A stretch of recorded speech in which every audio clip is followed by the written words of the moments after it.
Warren Buffett is the greatest investor of all time. If you would put 1,000 into his investment company when it started, it would be worth over $30 million today. Such returns can seem unrealistic, but how did Buffett actually do it?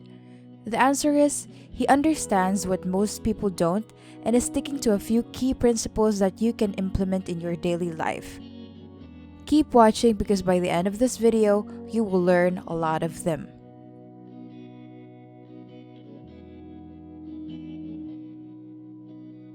We look for three things when we hire people. We look for intelligence, we look for initiative or energy, and we look for integrity. And if they don't have the latter, the first two will kill you. Because if you're going to get somebody without integrity, you want them lazy and dumb. I mean, you don't want them smart and energetic. So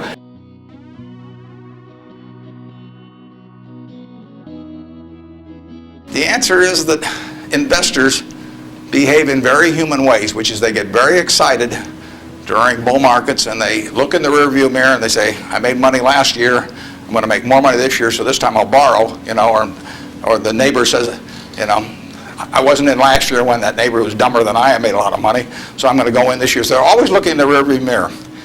And when they look in the rearview mirror and they see a lot of money having been made in the last few years, they plow in and they just push and push and push on prices. And when they look in the rearview mirror and they see no money having been made, they just say, this is a lousy place to be. So they don't care what's going on in the underlying business. And it's astounding, but that makes for a huge opportunity. I've been taught by Ben Graham to buy things on a quantitative basis. Look around for things that are cheap. And that I was taught that, we'll say in 1949 or 50. It made a big impression on me. So I went around looking for what I call used cigar butts of stocks.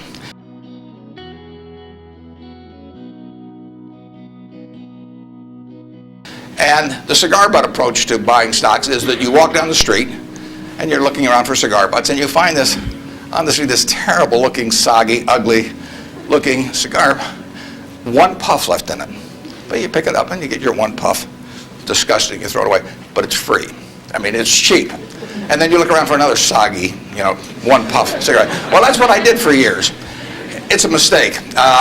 Although you can make money doing it, but you can't make it with big money. It's so much easier just to buy wonderful businesses. So now I would rather buy a wonderful business at a fair price than a fair business at a wonderful price. I have an old-fashioned belief that I should expect to make money in things that I understand. And when I say understand, I don't mean understand, what the product does or anything like that. I mean understand what the economics of the business are likely to look like 10 years from now or 20 years from now.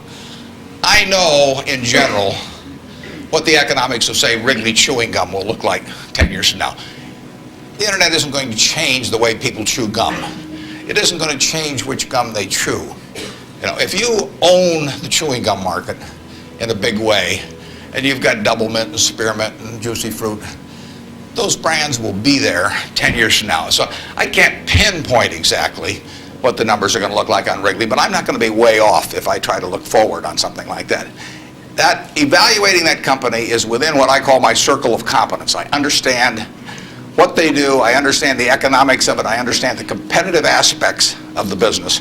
But the biggest mistakes we've made by far,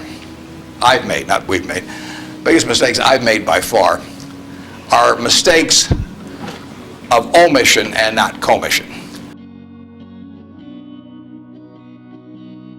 I mean, it's the things I knew enough to do, they were within my circle of competence, and I was sucking my thumb. And that is really, those are the ones that hurt. They don't show up anyplace. I probably cost Berkshire at least $5 billion, for example, by sucking my thumb 20 years ago or close to it when Fannie Mae was having some troubles, and we could have bought the whole company for practically nothing. And I don't worry about that if it's Microsoft because I don't know it. Because Microsoft isn't in my circle of competence. And so I don't have any reason to think I'm entitled to make money out of Microsoft or out of cocoa beans or whatever. But I did know enough to understand Fannie Mae, and I blew it. And that never shows up under conventional accounting. But I know the cost of it. I passed it up. And Those are the big, big mistakes, and I've had plenty of them. Unless I tell you about them in the annual report, and I resist the temptation sometimes, unless I tell you about them in the annual report, you're not going to know it because it doesn't show up under conventional accounting. But omission is way bigger than commission. There's big opportunities in life have to be seized. We don't do very many things, but when we get the chance to do something that's right and big, we've got to do it. And even to do it in a small scale is just as big a mistake almost as not doing it at all. I mean, you've really got to grab them when they come, and because you're not going to get 500 great opportunities. You would be better off if when you got out of school here, you got a punch card with 20 punches on it. And every financial decision you made, you used up a punch. You'd get very rich because you'd think through very hard each one. I mean, you went to a cocktail party and somebody talked about a company, you didn't even understand what they did or couldn't pronounce the name, but they made some money last week and another one like it. You wouldn't buy it if you only had 20 punches on that card.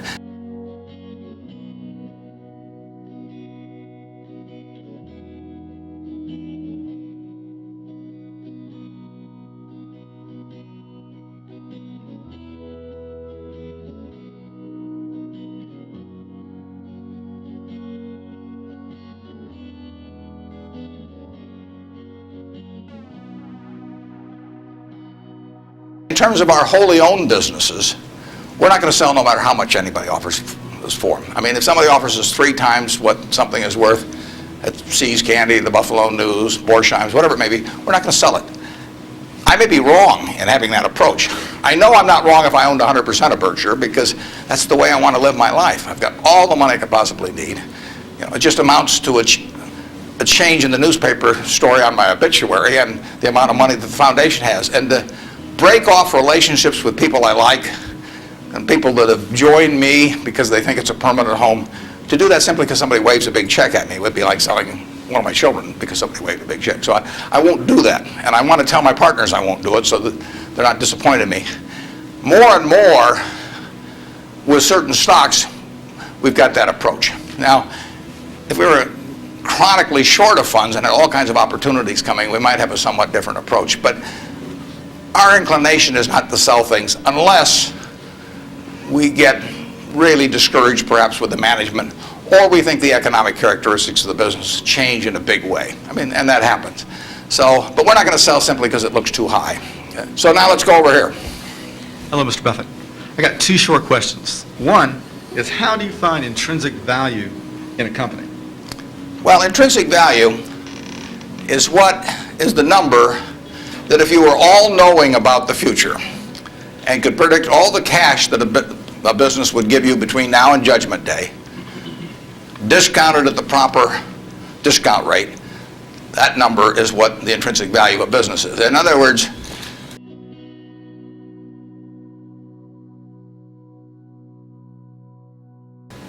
the only reason for making an investment and laying out money now is to get more money later on, right? That's what investing is all about. Now, when you look at a stock, when you look at a bond, assuming it's the United States government bond, it's very easy to tell how much you're going to get back. It says it right on the bond. It says when you get the interest payments, it says when you get the principal. So it's very easy to figure out the value of a bond. It can change tomorrow if interest rates change, but the cash flows are printed on the bond. The cash flows aren't printed on a stock certificate. That's the job of the analyst, is to print out, change that stock certificate, which represents an interest in the business, and change that into a bond and say, this is what I think it's going to pay out in the future. When we buy, some new machine for Shaw to make carpet, that's what we're thinking about, obviously, and you all learn that in business school. But it's the same thing for a big business. If you buy Coca-Cola today, the company is selling for about $110 to $15 billion in the market. The question is, if you had 110 or 15 billion, you wouldn't be listening to me, but I'd be listening to you incidentally. But the question is, would you lay it out today to get what the Coca-Cola company is going to deliver to you over the next 200 or 300 years? The discount rate doesn't make much difference as you get further out. And that is a question of how much cash they're going to give you. It isn't a question of, it isn't a question about how many analysts are going to recommend it or what the volume in the stock is or what the chart looks like or anything. It's a question of how much cash it's going to give you. That's the only reason. It's true if you're buying a farm, It's true if you're buying an apartment house, any financial asset. Oil in the ground, you're laying out cash now to get more cash back later on. And the question is how much are you going to get, when are you going to get it, and how sure are you? And when I calculate intrinsic value of a business, when we buy businesses, and whether we're buying all of a business or a little piece of a business, I always think we're buying the whole business because that's my approach to it. I look at it and say, what will come out of this business and when? And what you really like, of course, is them to be able to use the money they earn and earn higher returns on it as you go along. I mean, Berkshire has never distributed anything to its shareholders, but its ability to distribute goes up as the value of the businesses we own increases. We can compound it internally, but the real question is, Berkshire selling for, we'll say, 105 or so billion now. What can we distribute from that 100? If you're going to buy the whole company for 105 billion now, can we distribute enough cash to you soon enough to make it sensible at present interest rates to lay out that cash now? And that's what it gets down to. And if you can't answer that question, you can't buy the stock. You know, you can gamble in the stock if you want to, or your neighbors can buy it. But if you don't answer that question, and I can't answer that for internet companies, for example. There are a lot of companies, there are all kinds of companies I can't answer it for, but I just stay away from those.